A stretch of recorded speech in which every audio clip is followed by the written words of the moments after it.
मैं वो वडभागण कर्मां वाली बेरी हाँ जिसने इस पाक पवित्र धरत ते जन्म लिया। इन्हां अखियां हर मंजर तकिया जो मेरे सावे पत्ते ने, मेरे नैन भी ने, मेरे होंठ जुबान मुख बैन भी ने। जे सुन सकीए तां रुख भी गल्लां करदे ने, जे ना सुणीए तां लफज भी गूंगे हुंदे ने। उदों मैं बहुत ही छोटी सा, बस मसां मैं सुरत संभाली सी। एक ताल सुहावा तकदी सा, मैं जिसके किनारे उगमी सा। फिर एक दिन इन्हां अखियां ने इस ताल किनारे उदे हुईयां दो नूरी नुहारां तकियां सन। मेरे पत्तियां विच चिरनाट छिड़ी, मेरी जड़ तक अमृत संचरिया। मैनूं दस्सिया धरती अंबड़ी ने ये दीन दुनी दे शहनशाह, तीजे ते चौथे पातशाह गुरु अमरदास, गुरु रामदास, उन्हां दी नदर दे पैण सार जलसाज वांग थर्रा उठिया, धरती दे सीने ठंड पई। फिर बरकत वाला टक लगा, चक रामदास नगरी वस गई।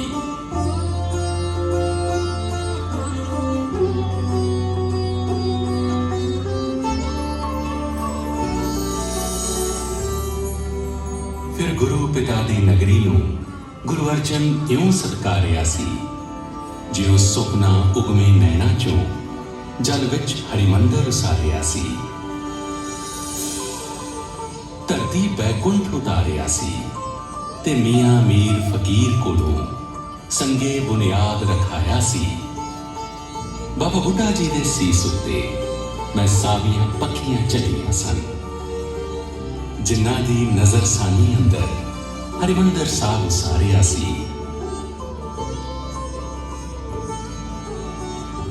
एक पाक पुनीत पैगाम है जो सारी दुनिया दे नाम है जो भी धरती ते आए हाँ असी इक्के नूर दे जाए हाँ।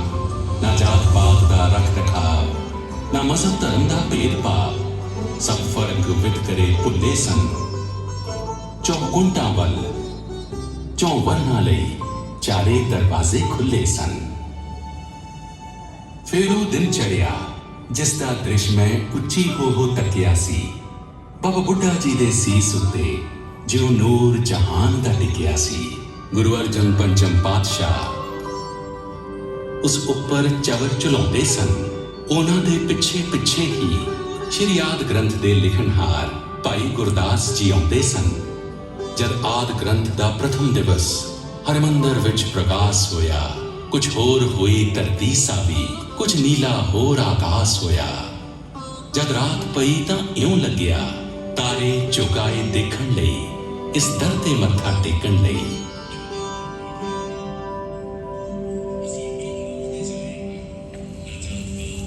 जद पंचम गुरु शहीद होए तां छेवें सतगुरु बोले इउं, ये गहरे बोल ठरमे सियों। सच्चियां पीरां दी पीरी लई, झूठे मीरां दी मीरी दे अत्याचारां नूं रोकण लई तदबीर भी बहुत जरूरी है। रसलीन रबाब दी राखी लई सुरमई सारंदे दी खातिर शमशीर भी बहुत जरूरी है। पीरी मीरी दे अंतर्गत सिरजिया गया श्री अकाल तखत, जिथे ढाडी वारां गाउण लगे, दुनिया दे झूठे शाहां नूं सच दी ललकार सुनाउण लगे। शाहां नूं जद ललकारी दा फिर रब दे सच्चे नाम तो अपना सब कुछ ही वारी दा। ओ भी दिन आया मैं तकिया, महा कहर ए होया, नौने सतगुर इथे आए, दोखिया बूआ टोया। मेरे नैनों ओझल हो गए, फेर गुरां दे मुखड़े इस गुरु सिरजे तीरथ ते मैं फेर ना देखे मुड़के। आउंदियां जांदियां पौना तो मैं सुखां पुछदी रहीआं, किथे दिवस उन्हां नूं चढ़िया, किथे रातां पईआं। जकरिया खां दी फौज ने पाया गुरु नगरी नूं घेरा, कद मैं देखा गुरु के प्यारे तपदा जीड़ा मेरा। रखी शर्त जकरिया खां ने, दीवे धरन देंगा 10,000 ਜੇ ਮੋਹਰਾਂ ਦੇਵੋ ਦਰਸ਼ਨ ਕਰਨ ਦਿਆਂਗਾ।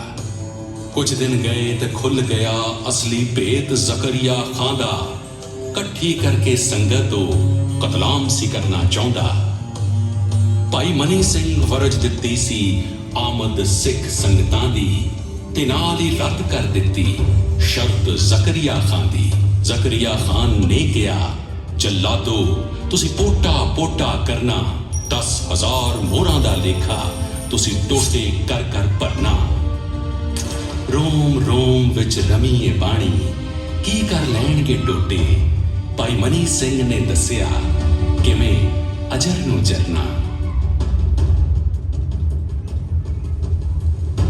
ਅੱਜ ਵੀ ਯਾਦ ਕਰਾਂ ਤਾਂ ਸੀਨੇ ਉੱਠ ਪੈਂਦੇ ਨੇ ਭਾਂਬੜ, ਕੀ ਕੁਝ ਕੀਤਾ ਇਸ ਮੁਕੱਦਸ ਥਾਂ ਤੇ ਮੱਸੇ ਰੰਗਣ। ਪਰ ਫਿਰ ਇੱਕ ਦਿਨ ਦੋ ਮਰਜਿਉੜੇ ਮੇਰੇ ਬਿਲਕੁਲ ਕੋਲੋਂ ਲੰਘੇ, ਚੌਧਰੀਆਂ ਦੇ ਭੇਸ 'ਚ ਹੈ ਪਰ ਗੁਰੂ ਦੇ ਪਿਆਰ ਵਿੱਚ ਰੰਗੇ। ਸੁੱਖਾ ਸਿੰਘ, ਮਹਿਤਾਬ ਸਿੰਘ ਕੁਝ ਠੀਕਰ ਬੋਰੀ ਪਾ ਕੇ ਮਾਮਲਾ ਤਾਰਨ ਆਏ ਆ, ਕਹਿੰਦੇ ਕੋਲ ਮੱਸੇ ਦੇ ਜਾ ਕੇ। ਮੱਸੇ ਰੰਗੜ ਦਾ ਸਿਰ ਲਾ ਕੇ ਬੋਰੀ ਦੇ ਵਿੱਚ ਪਾਇਆ, ਪਿੰਡਾਂ ਸ਼ਹਿਰਾਂ 'ਚੋਂ ਲੰਘਦਿਆਂ ਨੇਜ਼ੇ ਤੇ ਲਟਕਾਇਆ। ਫੇਰ ਚੜ ਅਬਦਾਲੀ ਆ ਗਿਆ, ਹਿੰਦੁਸਤਾਨ ਲਤਾੜਦਾ, ਦੌਲਤ ਤੇ ਅਜ਼ਮਤ ਲੁੱਟਦਾ, ਘੁੱਗ ਵਸਦੇ ਨਗਰ ਉਜਾੜਦਾ। ਹਰਿਮੰਦਰ ਹਿਰਦਾ ਪੰਥ ਦਾ ਉਸ ਕਿੰਨੀ ਵਾਰ ਸੀ ਤੋੜਿਆ, ਫਿਰ ਪੁਨਰ ਉਸਾਰਿਆ ਪੰਥ ਨੇ, ਮੁੜ ਸਿਲਸਿਲ ਕਰਕੇ ਜੋੜਿਆ। ਮੈਨੂੰ ਯਾਦ ਹੈ ਬਾਬਾ ਦੀਪ ਸਿੰਘ ਇੱਥੇ ਹੀ ਆ ਕੇ ਰੁਕੇ ਸੀ, ਇੱਥੇ ਹੀ ਸੀਸ ਸੀ ਅਰਪਿਆ, ਇੱਥੇ ਹੀ ਆ ਕੇ ਝੁਕੇ ਸੀ। ਕੀ ਤੋਪ ਦੇ ਗੋਲੇ ਕਰਨਗੇ, ਤੂੰ ਰਹਿਣ ਦੇ ਹੁਣ ਅਬਦਾਲੀਆ। ਇਹ ਤਾਂ ਨੂਰ ਹੈ ਸੱਚੇ ਸ਼ਬਦ ਦਾ, ਇਹ ਤਾਂ ਦਿਨ ਚੜ੍ਹਦੇ ਦੀ ਲਾਲੀ ਆ। ਫਿਰ ਅਜਬ ਨਜ਼ਾਰਾ ਵੇਖਿਆ ਮੈਂ ਜਾਮੇ ਸ਼ਹਾਦਤ ਪੀਣ ਦਾ, ਉਹ ਮੌਤ ਨੂੰ ਲਾੜੀ ਕਹਿਣ ਦਾ, ਉਹ ਮਰ ਕੇ ਜੁਗੋ ਜੁਗ ਜੀਣ ਦਾ। ਸਿਰ ਸੇਰਾ ਬਨ ਗੁਰਬਖਸ਼ ਸਿੰਘ 30 ਨਾਲ ਬਰਾਤੀ ਤੋਰ ਲਏ, ਹਰਿਮੰਦਰ ਦੀ ਰੱਖਿਆ ਲਈ ਉਹ 30,000 ਸੰਗ ਪਿਟ ਗਏ। ਕਿਆ ਰੰਗ ਸ਼ਹੀਦੀ ਜਾਨ ਦਾ, ਕਿਆ ਪਿਆਰ ਗੁਰਾਂ ਦੇ ਧਾਮ ਦਾ। ਜੰਗਲ ਸਨ ਸਿੰਘਾਂ ਦੇ ਕਿਲੇ ਤੇ ਘੋੜਿਆਂ ਦੀ ਪਿੱਠ ਕਰ ਜਿਵੇਂ, ਉਹਨਾਂ ਲੁੱਟ ਕੇ ਜਾਂਦੇ ਲੁੱਟ ਲਏ, ਅਬਦਾਲੀ ਤੇ ਨਾਦਰ ਕਿਵੇਂ। ਧੀਆਂ ਨੂੰ ਘਰ ਘਰ ਭੇਜਿਆ, ਜਰਵਾਣੇ ਖੁਦ ਹੈਰਾਨ ਸਨ। ਉਸ ਵਕਤ ਸਿੰਘ ਪੰਜਾਬ ਦੀ ਜਿੰਦ ਜਾਨ ਆਨ ਤੇ ਸ਼ਾਨ ਸਨ। ਇੱਥੇ ਹੀ ਮਿਸਲਾਂ ਆਣ ਕੇ ਸਰਬੱਤ ਖਾਲਸਾ ਬਣਦੀਆਂ, ਤੇ ਕਰਕੇ ਸਾਂਝੇ ਗੁਰਮਤੇ ਜੂਝਣ ਦੇ ਮਾਰਗ ਤੁਰਦੀਆਂ। ਜਰਵਾਣੇ ਹਮਲਾਵਰ ਬੜੇ ਸੀ, ਸਿਰਫ ਢਾਰਸ ਖਾਲਸਾ ਮਿਸਲਾਂ ਦੇ ਰੂਪ 'ਚ ਧਰਤਦਾ ਸੀ ਵਾਲੀ ਵਾਰਿਸ ਖਾਲਸਾ। ਉਦੋਂ ਜੂਝਿਆ ਏਦਾਂ ਖਾਲਸਾ, ਇਉਂ ਸ਼ਕਤੀਸ਼ਾਲੀ ਹੋਏ ਸਿੰਘ। ਇਸ ਧਰਤੀ ਦਾ ਪੁੱਤ ਬਣ ਗਿਆ ਮਹਾਰਾਜਾ ਰਣਜੀਤ ਸਿੰਘ। ਮੇਰੇ ਮੱਥੇ ਦਾ ਇਹ ਤਾਜ ਕੀ, ਕਿਣਕੇ ਨੇ ਗੁਰੂ ਦਰ ਧੂੜ ਦੇ। ਮੇਰੇ ਸੀਸ ਅਸੀਸ ਹੈ ਇਹਨਾਂ ਦੀ, ਤੇਰੇ ਅਰਸ਼ ਤੇ ਝੰਡੇ ਝੂਲਦੇ। ਏਸੀ ਸੁਪਨਾ ਮੇਰੀ ਨਿਗਾਹ ਦਾ, ਏਸੀ ਰੂਪ ਮੇਰੀ ਉਮੰਗ ਦਾ। ਕਦੇ ਦੇਖਾਂ ਮੈਂ ਨੀਲੇ ਨੀਰ ਵਿੱਚ ਤੇਰਾ ਧਾਮ ਸੁਨਹਿਰੀ ਰੰਗ ਦਾ। ਸਿੱਖ ਰਾਜ ਦੀ ਪੈ ਗਈ ਸ਼ਾਮ ਜਦ ਆਇਆ ਪੈਰ ਗੋਰੀ ਸਰਕਾਰ ਦਾ। ਜੋ ਤਾਜ ਗਿਆ ਸੋ ਤਾਂ ਗਿਆ, ਹੁਣ ਤੌਖਲਾਏ ਦਸਤਾਰ ਦਾ। ਪਰ ਹੁਣ ਨਵੀਂ ਹਵਾ ਇੱਕ ਰੁਮਕੀ, ਨਗਰ ਨਗਰ ਤੇ ਸ਼ਹਿਰ ਸ਼ਹਿਰ, ਗੁਰਧਾਮਾਂ ਵਿੱਚ ਸੱਚੀ ਸਿੱਖੀ ਦੇ ਮੌਲਣ ਦੀ ਨਵੀਂ ਲਹਿਰ। ਸ਼੍ਰੀ ਰਕਾਬਗੰਜ ਦੀ ਵਲਗਣ ਗੋਰੇ ਨੇ ਜੋ ਢਾਹ ਦਿੱਤੀ ਸੀ, ਸਿੱਖ ਸੰਗਤ ਦਿੱਲੀ ਵੱਲ ਤੁਰ ਪਈ, ਗੋਰੇ ਕੰਧ ਬਣਾ ਦਿੱਤੀ ਸੀ। ਸਿਆਲਕੋਟ ਵਿੱਚ ਬੇਰ ਬਾਬੇ ਦੀ ਸਿੰਘ ਪਹੁੰਚੇ ਰੋਹ ਦੇ ਨਾਲ, ਉੱਠ ਆਪ ਮਹੰਤਾਂ ਸੌਂਪਦੀ ਸੰਗਤ ਹੱਥ ਸੇਵਾ ਸੰਭਾਲ। ਨੀਚਾ ਹੂੰ ਅਤ ਨੀਚ ਆਖ ਕੇ ਨਾਨਕ ਜਿਨ੍ਹਾਂ ਦਾ ਹੋਇਆ ਸੀ, ਨਾਨਕ ਦਰੋਂ ਮਹੰਤਾਂ ਉਹਨਾਂ ਨੂੰ ਦੁਰਕਾਰਿਆ ਹੋਇਆ ਸੀ। ਗੁਰੂ ਨਾਨਕ ਦੇ ਸੱਚੇ ਸਿੰਘਾਂ ਇੱਕ ਦਿਨ ਉਹਨਾਂ ਨੂੰ ਨਾਲ ਲਿਆ, ਰਲ ਕੇ ਦੇਗ ਚੜਾਈ, ਕੀਤਾ ਅਰਦਾਸਾ ਤੇ ਵਾਕ ਲਿਆ। ਤੁਰ ਗਏ ਉੱਠ ਮਹੰਤ, ਉਹਨਾਂ ਦੇ ਹੱਥੋਂ ਨਾ ਪ੍ਰਸ਼ਾਦ ਲਿਆ। ਸ਼੍ਰੀ ਅਕਾਲ ਤਖਤ ਤੇ ਸੰਗਤਾਂ ਹੁਮ ਹੁਮਾ ਕੇ ਜੁੜੀਆਂ, ਗੁਰੂ ਘਰਾਂ ਦੇ ਇੰਤਜ਼ਾਮ ਲਈ ਨਵ ਤਦਬੀਰਾਂ ਘੜੀਆਂ। ਬੀਤ ਗਿਆ ਇੱਕ ਦੌਰ, ਅਤੀਤ ਦੀ ਸਫ ਜਿਉਂ ਗਈ ਲਪੇਟੀ 175 ਮੈਂਬਰਾਂ ਦੀ ਇੱਕ ਸੰਮਤੀ ਹੋਂਦ ਚਾਈ, ਜਿਸ ਦਾ ਨਾਮ ਰੱਖਿਆ ਗਿਆ ਸ਼੍ਰੋਮਣੀ ਗੁਰਦੁਆਰਾ ਪ੍ਰਬੰਧਕ ਕਮੇਟੀ। ਹੁਣ ਸੁਧਾਰ ਤੇ ਇੰਤਜ਼ਾਮ ਦੀ ਇਸ ਕਮਾਨ ਸੰਭਾਲੀ, ਕਿਆ ਸਾਕੇ ਤੇ ਕੁਰਬਾਨੀਆਂ ਹੋਣੇ ਬਾਕੀ ਹਾਲੀ। ਤੁਰਿਆ ਜਥਾ ਇਥੋਂ ਪੁੱਜਾ ਤਰਨਤਾਰਨ, ਮੱਥਾ ਟੇਕਿਆ ਧਾਮ ਦੇ ਸਰਦਲਾਂ ਤੇ। ਟਿਕੀ ਰਾਤ ਮਹੰਤਾਂ ਦੇ ਗੁੰਡਿਆਂ ਨੇ ਫਾਇਰ ਖੋਲ ਦਿੱਤੇ ਸੁੱਤੀਆਂ ਸੰਗਤਾਂ ਤੇ। ਬਾਸੂ ਕੋਟ ਵਾਲਾ ਹਾਕਮ ਸਿੰਘ ਸੂਰਾ, ਹਜ਼ੂਰਾ ਸਿੰਘ ਦੂਜਾ ਅਲਾਦੀਨਪੁਰ ਦਾ, ਇਸ ਲਹਿਰ ਦੇ ਪਹਿਲੇ ਸ਼ਹੀਦ ਹੋਏ। ਸਾਕਾ ਅੱਗੇ ਸ਼ਹਾਦਤ ਦਾ ਹੋਰ ਤੁਰਦਾ।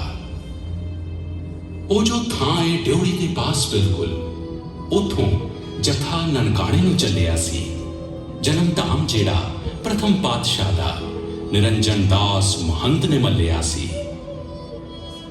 ਫਿਰ ਮੈਂ ਸੋਵਾਂ ਹੀ ਸੁਣੀਆਂ ਸੀ ਪੌਣ ਕੋਲੋਂ, ਕਿਹੜਾ ਦੁੱਖ ਜੋ ਹੱਸ ਕੇ ਝੱਲਿਆ ਨਹੀਂ। ਓਜਲ ਹੋਣ ਤੱਕ ਦੇਖਦੀ ਰਹੀ ਜਾਂਦੇ, ਮੁੜ ਕੇ ਮੁੱਖ ਤਾਂ ਉਹਨਾਂ ਦਾ ਦੇਖਿਆ ਨਹੀਂ। ਹੋਇਆ ਮੋਰਚਾ ਸ਼ੁਰੂ ਫਿਰ ਚਾਬੀਆਂ ਦਾ, ਗੋਰੇ ਸ਼ਾਹੀ ਨੇ ਐਵੇਂ ਕਦ ਹੱਕ ਦਿੱਤਾ। ਸਿੱਖ ਕੌਮ ਦਾ ਬੇਤਾਜ ਬਾਦਸ਼ਾਹ ਜੋ ਖੜਕ ਸਿੰਘ ਵੀ ਜੇਲ੍ਹ ਵਿੱਚ ਡੱਕ ਦਿੱਤਾ।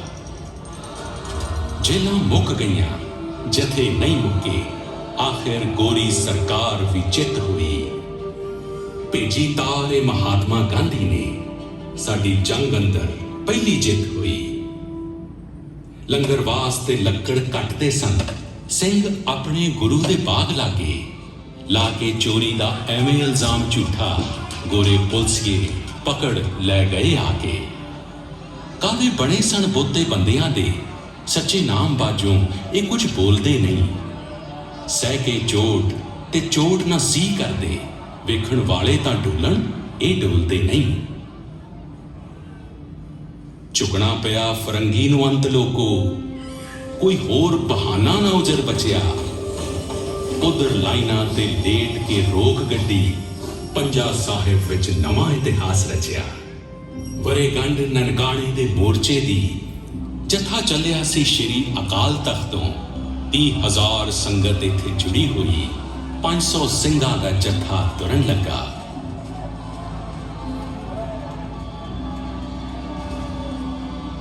ਗੋਰੀ ਪੁਲਿਸ ਆਸੇ-ਪਾਸੇ ਖੜੀ ਹੋਈ। ਅਚਨਚੇਤ ਫਿਰ ਫਾਇਰ ਦਾ ਹੁਕਮ ਹੋਇਆ। ਹੋਸੀ ਸਿੰਘਾਂ ਦੀ ਚੜ੍ਹਤ ਤੋਂ ਡਰੀ ਹੋਈ, ਸਿੰਘ ਸੈਂਕੜੇ ਢੇਰ ਹੋ ਗਏ ਥੇ। ਰੱਤ ਸੰਗਤਾਂ ਦੀ ਧੂੜ ਵਿੱਚ ਰਲੀ ਹੋਈ। ਸੰਗਤ ਦੇਹਾਂ ਉਠਾਉਣ ਵਿੱਚ ਰੁੱਝ ਗਈ ਸੀ। ਸਿੰਘਾਂ ਨਾਲ ਇਹ ਕਦ ਪਹਿਲੀ ਵਾਰ ਹੋਇਆ। ਇੰਨੀ ਦੇਰ ਵਿੱਚ ਜੈਤੋਂ ਵੱਲ ਜਾਣ ਦੇ ਲਈ ਜਥਾ ਸਿੰਘਾਂ ਦਾ ਅਗਲਾ ਤਿਆਰ ਹੋਇਆ। ਇਸ ਵਿੱਚ ਉਸ ਮਾਂ ਦਾ ਛੋਟਾ ਪੁੱਤ ਵੀ ਸੀ, ਵੱਡਾ ਪੁੱਤ ਜਿਸ ਦਾ ਹੁਣੇ ਤੁਰ ਗਿਆ ਸੀ।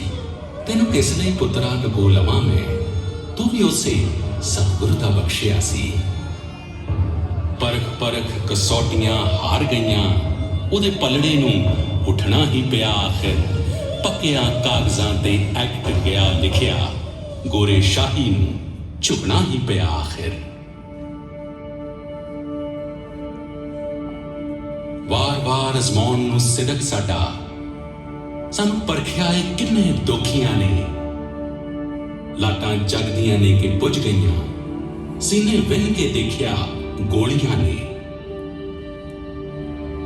ਸਦਾ ਜਗਣਗੇ ਦੀਪ ਚਿਰਾਗ ਅੱਖਰ, ਸਦਾ ਸਲਾਮਤ ਹੈ ਰੋਸ਼ਨਾਈ। ਮਰਨਹਾਰ ਭੂਪਤ ਦਿਵਸ ਚਾਰ ਦੇ ਨੇ, ਜੁਗ ਜੁਗ ਰਹੇ ਅਟਲ ਸੱਚੀ ਬਾਦਸ਼ਾਹੀ।